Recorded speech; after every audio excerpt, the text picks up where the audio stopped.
Hello friends, मेरा नाम है धीरज कुमार आर्या और आप देख रहे हैं हमारा चैनल ब्रेन एक्सरसाइज। और हम लोग उत्तराखंड पढ़ा रहे हैं। तो उत्तराखंड में आज हम लोग नया अध्याय स्टार्ट करने जा रहे हैं उत्तराखंड हिस्ट्री में। और आज से ही ये ओपन हो रहा है दोस्तों, और इस सीरीज को अच्छी तरह देखिएगा। ठीक है दोस्तों, तो उत्तराखंड हिस्ट्री आज हम स्टार्ट करेंगे। तो देखो, पहला जो वंश है हमारा उत्तराखंड हिस्ट्री में वह है कुड़िंद वंश। फ्रेंड्स, क्या है? कुड़िंद वंश। ये सबसे पहला वंश है दोस्तों। इसके बारे में हमें जो जानकारी मिलती है वो बहुत सारे स्रोतों से मिलती है। पहले फ्रेंड्स हम बता दें कि उत्तराखंड के बारे में कि हमारा जो उत्तराखंड का इतिहास है वो बहुत ही धुलमिल है दोस्तों। फ्रेंड्स, बहुत ही कम हमें जो साक्ष्य मिले हैं वो बहुत कम मिले हैं। उन साक्ष्यों के आधार पर हम लोगों ने उत्तराखंड का इतिहास लिखने की चेष्टा की है दोस्तों। जो सबसे पहले उत्तराखंड का इतिहास लिखे हैं दोस्तों, उनका नाम है एटकिंसन दोस्तों। वो एक अंग्रेज थे। उन्होंने उत्तराखंड का इतिहास लिखने की कोशिश करी। उस समय जो प्राप्त साधन थे उन्हीं से उन्होंने अपनी जानकारी के अनुसार उत्तराखंड का इतिहास लिखने का प्रयास किया है दोस्तों, और बहुत अच्छा सराहनीय प्रयास है। तो फ्रेंड्स, हम आगे बढ़ते हैं। देखिए फ्रेंड्स, उत्तराखंड का जो भौगोलिक और उसका जो जंगल है, उत्तराखंड का जो भौगोलिक रूरल एरिया है और जंगल है, इन भौगोलिक जो ये वातावरण है, इसके कारण जो हुआ कि उत्तराखंड में जो राजा थे वो ज्यादा साम्राज्य नहीं फैला पाए। ठीक है दोस्तों, और ज्यादा साम्राज्य विस्तार नहीं कर पाए। किन कारणों से? भौगोलिक कारणों से। और ज्यादा विस्तार नहीं हो पाया उनके साम्राज्य का। फिर भी उन्होंने कुछ हमारे लिए मंदिर और इनका निर्माण किया है, बावड़ियों का, और बहुत सारे मंदिर और बनाए हुए हैं दोस्तों। तो आज देखते हैं, हम स्टार्ट करते हैं। उन्हीं में से एक है कुड़िंद वंश। तो उसकी जानकारी जो हमें मिलती है दोस्तों वो आपके दो तरह से मिलती है, एक साहित्यिक स्रोतों से और एक पुरातात्विक स्रोतों से मिलती है दोस्तों जानकारी। है साहित्यिक स्रोतों में महाभारत में जानकारी मिलती है दोस्तों कुड़िंद वंश की। कैसे मिलती है? महाभारत में सुबाहु नाम का जो राजा है दोस्तों, उसके बारे में चर्चा की गई है। और वो पांडवों की ओर से महाभारत युद्ध में लड़ा था, और वो कुड़िंद का शासक था दोस्तों। और कुड़िंद के बारे में कहा गया है उसमें कि वो जो है उत्तर की ओर हिमालय से लगा हुआ एक राज्य है। तो कुड़िंद के बारे में ये कहा गया है, जिससे हमें पता लगता है कि सुबाहु जो है वो कुड़िंद का शासक रहा था महाभारत काल में, और पांडवों की ओर से लड़ा था। फ्रेंड्स, फिर एक और है हमारे पास, ये पाणिनि की अष्टाध्यायी है दोस्तों। इसमें हमें कुड़िंद जनपद के बारे में कुछ जानकारियां मिलती है फ्रेंड्स, जिससे हमें ये पता लगता है कि हाँ, कि उत्तर में हिमालय के राज्य के तलहटी में या हिमालय राज्य के क्षेत्रों में हमें क्या है, कुड़िंद वंश की बात पता लगती है जो। ठीक है फ्रेंड्स, आगे बढ़ते हैं कि हमारे पास कुछ पुरातत्व स्रोत भी हैं, जिससे हमें पता लगता है कि कुड़िंद वंश का तुम्हारा अस्तित्व था। ठीक है, तो जैसे हमारे पास लगता है एक कालसी अभिलेख है दोस्तों, ये अशोक का कालसी अभिलेख है। और ये टोन्स नदी और आपकी यमुना नदी के बीच में जहां संगम होता है दोस्तों, वहां पर यह अभिलेख मिला हुआ है। जिस समय आपका पूरे भारत पे अशोक का राज्य था, साम्राज्य था, मौर्य वंश का शासन था, तो उत्तर में यह अभिलेख मिला हुआ है दोस्तों। यानी कि उत्तर उसकी राज्य की सीमा है दोस्तों, वहां ये कालसी नामक अभिलेख मिला है दोस्तों। उस कालसी नामक अभिलेख में अशोक ने इस क्षेत्र को, जो ये एरिया है दोस्तों, उस एरिया को अपरांत और वहां के निवासियों, यानी यहाँ के निवासी, उत्तराखंड के निवासियों को पुलिंद कहा है दोस्तों। पुलिंद और क्षेत्र को क्या कहा है? अपरांत। बहुत ही परीक्षा की दृष्टि से बेहद इंपॉर्टेंट है फ्रेंड्स, तो इसको नोट डाउन कर लीजिएगा। और 4 अभिलेख आपके बरहूत से भी मिले हैं दोस्तों, जिनसे हमें कुड़िंद वंश की जानकारी मिलती है। और एक अभिलेख हमें मथुरा से भी प्राप्त हुआ है दोस्तों, जिससे हमें कुड़िंद वंश की जानकारी मिलती है। और टॉलमी एक भूगोल वक्ता है दोस्तों, बड़े भूगोल वक्ता है। उन्होंने पूरे भारत का अध्ययन किया है दोस्तों, मतलब वहां की नदियां, ये बहुत बड़े भूगोल वक्ता है दोस्तों। उनके अनुसार जो गंगा यमुना का मैदान है और जो व्यास नदी है उसका जो पूर्वी क्षेत्र है दोस्तों, वहां एक जो कुलेंद्र नामक वंश रहता है दोस्तों, और वो जाति रहती है कुलिंद, जिन्हें कुलेंद्र कहा है उनने, वो यहाँ निवास करते हैं आपके गंगा यमुना के उत्तरी क्षेत्र में और व्यास नदी के पूर्वी क्षेत्र में दोस्तों। तो इस तरह हमें कुड़िंद वंश की जानकारी मिलती है फ्रेंड्स। और काफी सारी मुद्राएं जो प्राप्त हुई हैं वो पुरातात्विक हमारे पास स्रोत हैं, जिससे हमें इस वंश के बारे में जानकारी के स्रोत मिलते हैं। तो फ्रेंड्स, आगे स्टार्ट करते हैं हम।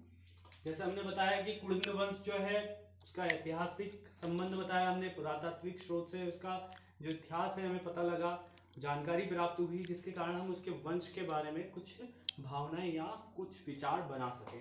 तो इसी प्रकार हमने आगे खोजें करी, जिससे हमें पता लगा कुछ मुद्राएं भी प्राप्त होती हैं, ठीक है, उसके बारे में, आपकी कुलिंद वंश के बारे में। तो देखते हैं फिर कुलिंद वंश की मुद्राएं हैं हमारे सामने। देखो, मुद्राएं एक राज्य के बारे में बहुत कुछ बतलाती हैं। अगर वो मुद्राएं सोने की हैं तो इसका मतलब राज्य बहुत ज्यादा समृद्ध है, रजत की हैं तब भी समृद्ध है। अगर मुद्राएं हैं तो इसका मतलब है राज्य स्वतंत्र है। तो ये किससे स्वतंत्र राज्य है, देखते हैं। देखो, शुरुआत में जो कुलिंद लोग थे वो आपके पांडवों के अधीन थे। पांडव, आपने देखा अभी हमने स्टार्ट किया था, तो पांडवों के अधीन माना गया था। सुबाहु नाम का राजा पांडवों की ओर से लड़ा था महाभारत में। तो पहले तो वो पांडवों के अधीन रहे, फिर उसके पश्चात वो मौर्यों के अधीन आ गए। तो मौर्य एक केंद्र सत्ता थी भारत में, तो उनके अधीन क्या थे, आपके कुलिंद वंश के लोग थे। तो बाद में जब केंद्र आपका कमजोर होने लगा तो जितने सारे राज्य थे वो स्वतंत्र होने का प्रयास करने लगे। उनमें आपके कुलिंद वंश भी एक शासक थे जो क्या कर रहे थे, अपने आप को स्वतंत्र कराने का प्रयास कर रहे थे। तो इस प्रकार जब केंद्र में आपके मौर्य सत्ता क्या होने लगी, कमजोर होने लगी, तो कुलिंद ने अपना वर्चस्व फैलाना स्टार्ट किया और अपने आप को स्वतंत्र करवा लिया। तो स्वतंत्रता के पश्चात तो एक राजा क्या करता है, अपनी मोहर बनवाता है और सिक्के ढलवाता है और सिक्के बनाता है और व्यापार करवाता है। तो वही सब इन लोगों ने भी किया, इन्होंने सिक्के ढलवाए। तो आप इनके सिक्कों के द्वारा हम पता करेंगे कि इनका साम्राज्य कहां तक फैला था। तो स्टार्ट करते हैं कि जो कुलिंद वंश की जो मुद्राएं हैं वो कहां कहां मिली हैं। तो कुलिंद वंश की मुद्राएं आपको हिमाचल प्रदेश में भी मिली हैं।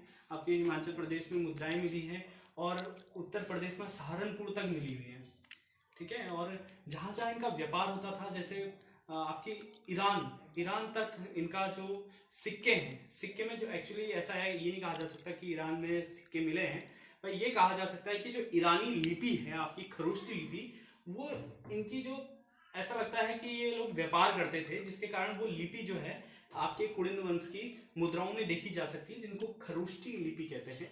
तो फ्रेंड्स, तो हम बात करते हैं इनकी मुद्राओं के बारे में। तो अभी हमने जो इनकी मुद्राओं की 3 कैटेगरी बनवाई है, एक है 3 कैटेगरी है इन मुद्राओं की, देखिए। एक है अमुभूति प्रकार की मुद्रा, एक है आपकी अल्मोड़ा प्रकार की मुद्रा, एक है छत्रेश्वर प्रकार की मुद्रा। तो आज जिसके बारे में हम चर्चा करने जा रहे हैं वो है आपकी अमुभूति प्रकार की मुद्राएं। ये मुद्राएं बहुत ज्यादा इंपॉर्टेंट है दोस्तों। तो एक पेपर की दृष्टि से भी और वैसे आपकी सारे जितनी कंपटीशन एग्जाम होते हैं उत्तराखंड के, तो उनके लिए बहुत बढ़िया जानकारी का स्रोत है फ्रेंड्स। तो देखते हैं, स्टार्ट करते हैं। तो ये मुद्राएं हैं दोस्तों, ये मुद्रा का अग्रभाग है और ये मुद्रा का पश्चिम भाग है दोस्तों। और ये रजत और ताम्र दोनों में मिली है दोस्तों। रजत में भी यानी चांदी में, और ताम्र मतलब तांबे की सिक्के, दोनों प्रकार के सिक्के मिले हैं फ्रेंड्स। तो इसके आगे भाग की चर्चा करते हैं।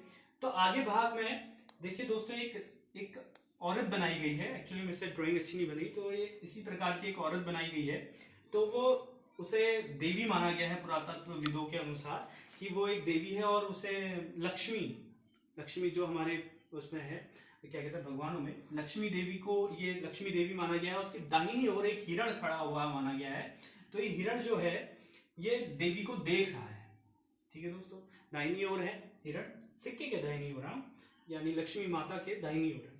और इसमें जो खरोष्टी लिपि में कुछ लेख लिखा हुआ है दोस्तों, ये लिखा है राज्ञः कुलिन्दस्य अमुभूतिः महाराजस्य। ये ब्राह्मी लिपि में लिखा है दोस्तों। किस लिपि में लिखा है? ब्राह्मी लिपि में ये लेख लिखा हुआ है दोस्तों। तो यहाँ एक वर्ड आ रहा है दोस्तों, जैसे अमुभूति, तो इसलिए ये अमुभूति राजा है दोस्तों। इस समय कुलिंदों का राजा अमुभूति है, और इसलिए इस सिक्कों को दोस्तों हम अमुभूति प्रकार के सिक्के कहते हैं। अब ये राजा अगर सिक्के छपवा रहा है, इसका मतलब एक प्रतापी और बहुत ही प्रतापी और मेहनती, और क्या कहते हैं वो जो प्रतापी मेहनती और सबसे प्रखाष्ठा वाला शासक है दोस्तों कुलिंदों में, और सबसे साहसी शासक है। और उसका जो आर्थिक रिपुटेशन है वो ज्यादा मजबूत है। और इसके पीछे वाले भाग, यानी सिक्के के पीछे वाले भाग में दोस्तों एक स्वास्तिक चिन्ह दिखाई दे रहा है आपको, और एक पर्वत है, एक पेड़ है, और एक या तो ये नदी है दोस्तों या सर्प की आकृति है, कुछ स्पष्ट नहीं दिखाई देता, और ये नंदी पांव है दोस्तों। तो इस प्रकार से ये आकृति है दोस्तों। और ये रजत और ताम्र में देखे गए हैं सिक्के, रजत के भी हैं, ताम्र के भी सिक्के हैं। थोड़ा सा डिफरेंस है दोस्तों, लेकिन और थोड़ी धुलमिल है फ्रेंड्स। लेकिन आपकी जो ज्यादातर इसमें लैंग्वेज लिखी गई हो ब्राह्मी लिपि में लिखी है। कहीं कहीं आपको खरोष्टी भी देखने को मिलती है, लेकिन आप एग्जाम में ब्राह्मी लिपि ही टिक करके आएंगे फ्रेंड्स। तो आपकी अनुभूति प्रकार की मुद्राएं खत्म हो गई हैं। तो ये दो मतलब एक सिक्का है जो जिसके बारे में हमने जानकारी दी। तो और भी सिक्के मिले हैं, लेकिन वो क्या है, दूसरे टाइप के हैं, जैसे अल्मोड़ा प्रकार के और छत्रेश्वर प्रकार के। इसके बारे में हम अगली कक्षाओं में चर्चा करेंगे। तो अगर आपको ये वीडियो अच्छा लगा तो प्लीज चैनल को लाइक, सब्सक्राइब और कहते हैं शेयर कीजिए। Thank you.